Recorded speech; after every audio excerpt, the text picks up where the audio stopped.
Welcome to the Gastric Band Infobit. The lap band is currently the only gastric band available in the United States.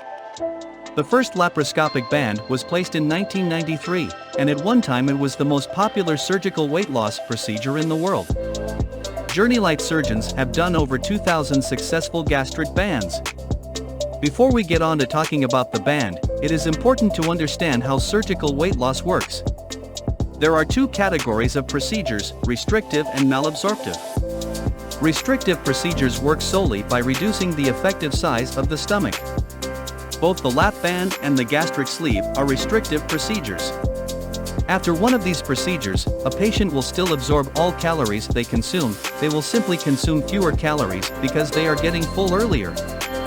These procedures have a lower overall complication rate, as they are technically easier to perform.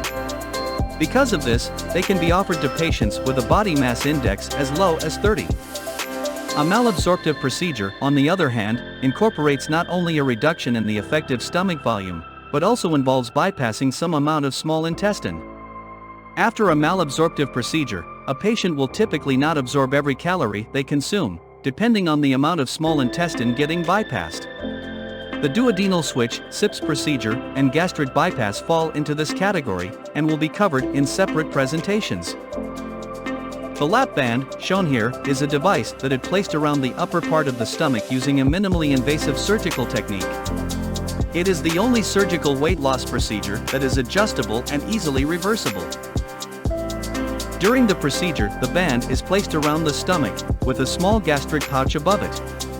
A small access port is then anchored to the abdominal wall muscles and is covered by skin and a layer of fat. Afterwards, adjustments can be done to tighten or loosen the band by simply injecting or removing saline from the port. A properly adjusted band will lead to earlier fullness, but patients must make a commitment to regular exercise and a low-carb lifestyle. One of the biggest advantages of a gastric band is that it is a very low-risk procedure, and has the lowest 30-day complication rate of any weight loss surgery. It is both adjustable and reversible, and involves the shortest facility stay. Recovery is a bit faster, not as many vitamins are required afterwards, and for self-pay patients it is a bit more affordable. On the downside, however, weight loss is much slower with a gastric band than with a sleeve, bypass, or SIPS procedure. Also, most patients will lose less weight overall with a lap band than they would with the other procedures.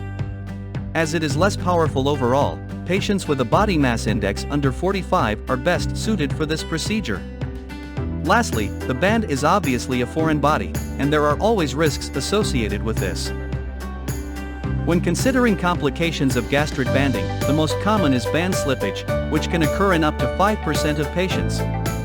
This means that the device slips down lower on the stomach, resulting in improper positioning of the band. Typically, patients with a slip will experience heartburn, vomiting, and sometimes pain. Some slips can be fixed by just removing all of the fluid from the band, while others could require surgical revision or possibly even removal. Device infection is rare, occurring in up to 1% of patients, and would typically require removal of the device.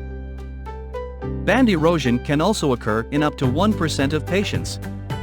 This means that the band wears a hole through the stomach wall, with part of it then ending up on the inside of the stomach. Eroded bands also must be removed in order for the erosion to heal. Problems with the port or tubing, such as a kink or a crack or a leak, can occur in up to 1% of patients. This is typically easily fixable with a minor procedure. Lastly, the death rate from gastric banding is extremely low, at approximately 0.1%. As for the procedure details, the typical operative time is about 45 minutes. During the procedure, 5 small laparoscopic incisions are made and a camera is used to place the device. It's an outpatient procedure, and patients usually spend about 2 hours total at JourneyLite. After surgery, patients must follow a liquid diet for 24 hours, followed by pureed food for 14 days, and then advanced to solids. The first band adjustment is done 4 weeks after surgery and must be at the Cincinnati location as it requires X-ray. Subsequent adjustments can be done at any of our 4 locations, and most patients will require 3 to 5 of these in the first year.